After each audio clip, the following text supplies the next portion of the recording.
بسم اللہ الرحمن الرحیم۔ السلام علیکم، میں ہوں آپ کا ہوسٹ ڈاکٹر زازی خان، آج ایک نئے بلاگ کے ساتھ۔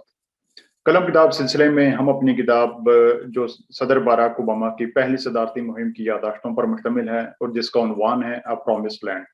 ہم اس کتاب میں سے جو اہم واقعات و حالات تھے وہ آپ کے ساتھ میں شیئر کر رہا ہوں۔ اور اسی سلسلے میں چونکہ یہ کتاب ایک ضخیم کتاب ہے جس کے 750 کے قریب صفحات ہیں،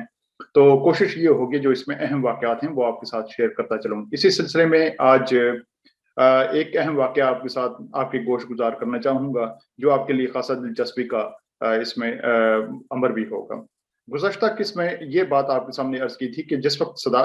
باراک اوباما اقتدار میں آئے تو ان کے سامنے دو اہم چیلنجز تھے، کچھ خارجی محاذ پر اور کچھ داخلی محاذ پر۔ داخلی محاذ پر سب سے بڑا اہم جو مسئلہ تھا وہ امریکی معیشت تھی۔ امریکی معیشت اس وقت زبوں حالی کی شکار تھی اور ایک معاشی بدحالی اور معاشی بحران نے نہ صرف امریکہ کو بلکہ پوری دنیا کی جو بڑی مارکیٹس تھی، جو انڈسٹریلائزڈ ممالک ہیں، ان کی معیشت کو اپنی لپیٹ اور حصار میں لے رکھا تھا۔ بے روزگاری عام تھی امریکہ میں، اس وقت حصص کی قیمت بہت کم جا رہی تھی، مالی جو ادارے تھے وہ تقریباً تباہ ہونے کے قریب تھے، اور ادارے جو دیگر کمپنیز تھی، جو پیداواری جو کمپنیز ہیں، وہ بھی اپنے جو افراد تھے، جو کارکنان تھے، کام کرنے والے افراد تھے، وہ انہیں فارغ کرتی چلی جا رہی تھی۔ دنیا بھر میں اشیاء کی جو طلب تھی وہ کم ہوتی چلی جا رہی تھی۔ تو ایک ایسی صورتحال تھی معاشی طور پر کہ جس سے امریکہ جو تھا وہ نبرد آزما تھا 2007 کی سمر سے۔ اب چونکہ 2009 کے جنوری میں صدر اوباما کی جو مدت تھی وہ پہلی سٹارٹ ہوئی تھی، تو ان کے سامنے یہ چیلنج تھا کہ کیسے معیشت کو ریوائیو کریں، کیسے وہ ایسے اقدامات اٹھائیں کہ جس سے معیشت جو ہے وہ اپنے پاؤں پر کھڑی ہو سکے۔ خارجی محاذ پر امریکہ کا مسئلہ یہ تھا کہ وہ افغانستان اور عراق جنگوں میں الجھا ہوا تھا، ابھی بھی اگرچہ وہ افغانستان کی جنگ میں ابھی اس کے معاملات صاف نہیں ہوئے، لیکن اس وقت صورتحال خاصی اس کے لیے دگرگوں تھی کہ کیسے وہ افغانستان امریکہ کے جو عراق کے مسائل ہیں وہ انہیں حل کرے۔ افغانستان اور عراق دونوں محاذوں سے لاشوں کے جو اس کے فوجی جوانوں کے تابوت وہ امریکی سرزمین پر اتر رہے تھے، تو عوام کا پریشر بھی تھا اور ان کی کثیر رقم جو ہے وہ دفاعی ان محاذوں پر خرچ ہو رہی تھی۔ تو یہ دونوں جو محاذ تھے ان پر کیسے ان معاملات کو حل کریں، تو یہ صدر اوباما کے لیے اس وقت ایک چیلنج تھا۔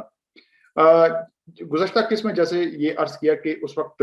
جو معاشی محاذ پر جو بڑے ادارے تھے، 19 بڑے مالی ادارے کہ جن میں بڑے بڑے امریکی بین الاقوامی جو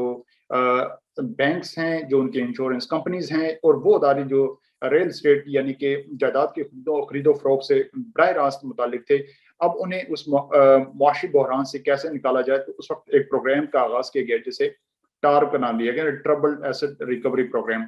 اب ٹار پروگرام کے تحت پھر 19 بڑے اداروں کو یہ ٹاسک دیا گیا کہ وہ 6 ماہ میں اپنی ایک اسٹریس ٹیسٹ، ایک پیمانہ مقرر کیا گیا کہ اس پیمانے کے مطابق وہ اپنا جو ایک کیپٹل ہے، سرمایہ ہے، وہ پرائیویٹ ذرائع سے گٹھا کریں۔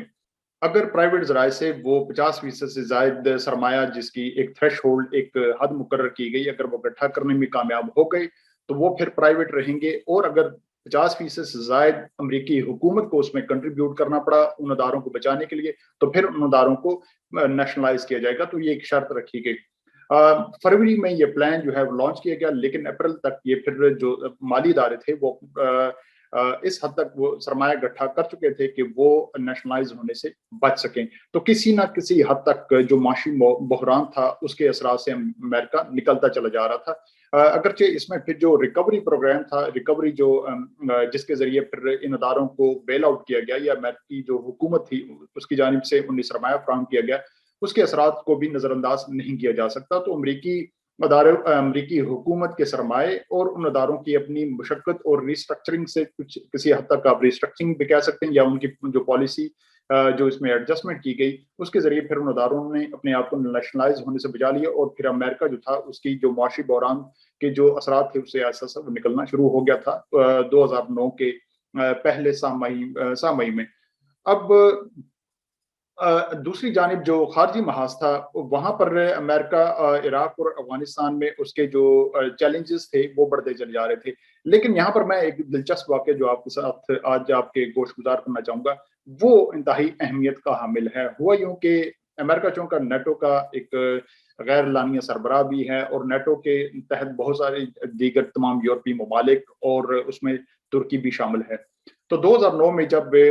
نیٹو کا ایک اجلاس ہوا تو انہی دنوں ایک ایشو جو تھا وہ مسلم دنیا میں بھی چلا جا رہا تھا، گرچہ وہ 2009 کا نہیں تھا، وہ گزشتہ چند سالوں کا تھا. آپ کو یاد ہوگا کہ 2005 اور 6 میں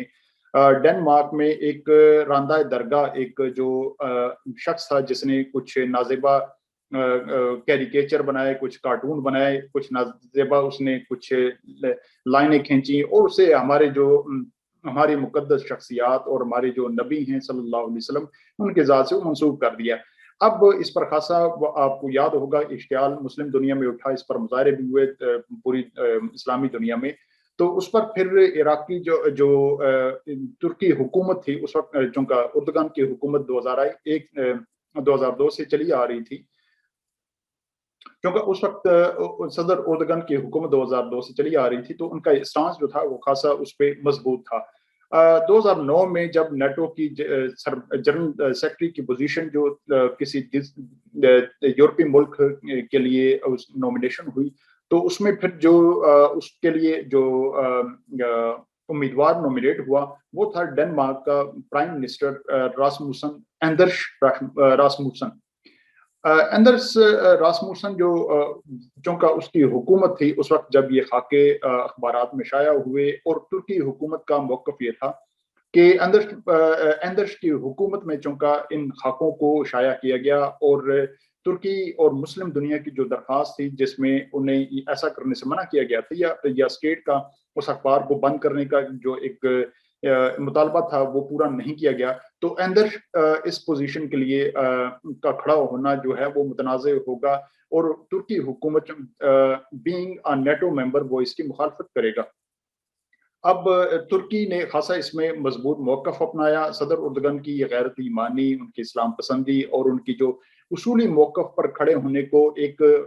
یقیناً خراج تحسین پیش ہونا چاہیے، کیونکہ یہ واقعہ جو ہے وہ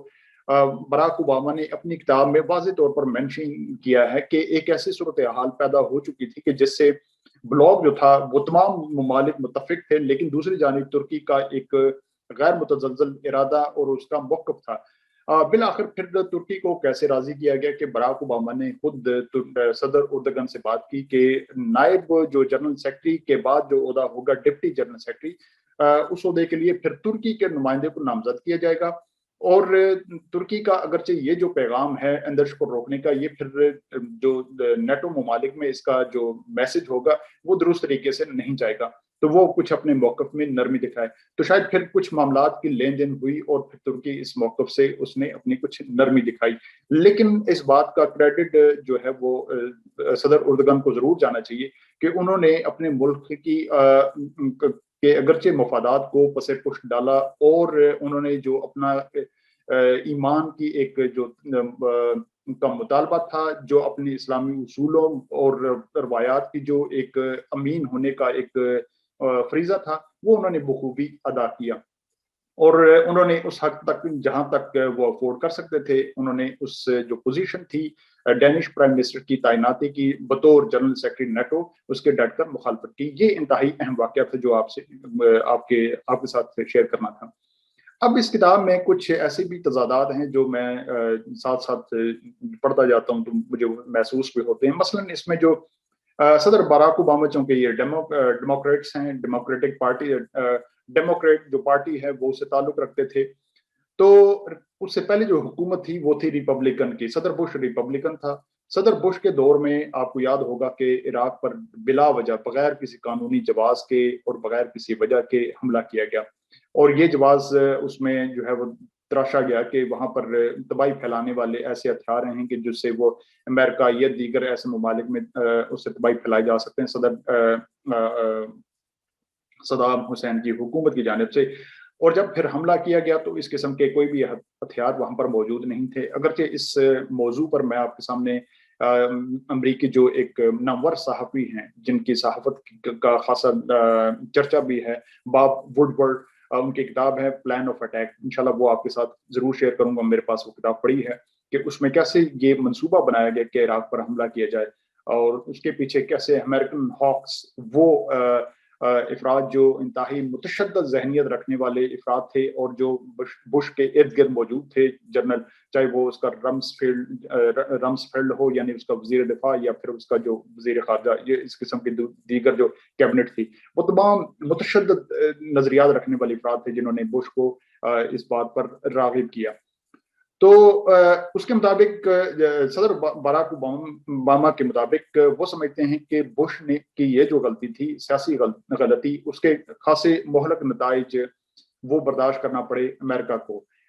لیکن جب وہ ایک اجلاس کی رداد بتاتے ہیں کہ نیٹو کے اجلاس میں، G20 کے ایک اجلاس میں جہاں رشیا کے صدر تھے دمتری میدویدیو، تو انہوں نے ان سے صدر دمتری سے اس وقت شکایت کی کہ وہ رشیا جارجیا پر حملہ آور ہوا اور اس کے کچھ حصوں پر وہ قابض بھی ہوا۔ وہ یہ بات کرتے ہوئے اور اس کی مذمت بھی کی، صدر باراک اوباما کا یہ کہنا ہے، لیکن وہی بات کہتے ہوئے بھول گئے کہ وہ خود جو ہیں وہ عراق پر ناجائز مسلط تھے اور وہاں پر انہوں نے جو تباہی پھیلائی تھی وہ اس کے خود ذمہ دار تھے۔ تو صدر دمتری نے اس وقت انہیں یاد دہانی کروائی کہ وہ خود جس پوزیشن پر کھڑے ہیں وہ انہیں زیب نہیں دیتا کہ وہ رشیا کو یہ یاد دہانی کروائیں کہ رشیا کی اخلاقی جو حالت ہے وہ کیا ہے، یعنی جن مورل گراؤنڈز پر رشیا کھڑا ہے انہیں پر خود باراک اوباما بھی اور امریکہ بھی کھڑا ہے۔ کہنے کا جو مقصد وہ یہاں پہ یہ ہے کہ اگر صدر باراک اوباما سمجھتے تھے کہ صدر بش اور ان کی جو کابینہ تھی، جو افراد تھے جنہوں نے عراق پر بلا وجہ حملہ کیا اور لاکھوں اموات کے وہ موجب بنے اور وہاں پر تباہی پھیلائی، تو پھر ان افراد کا محاسبہ کیوں نہیں کیا گیا، انہیں قانونی ٹہرے میں کیوں نہیں کھڑا کیا گیا؟ آپ سے اجازت، بہت شکریہ۔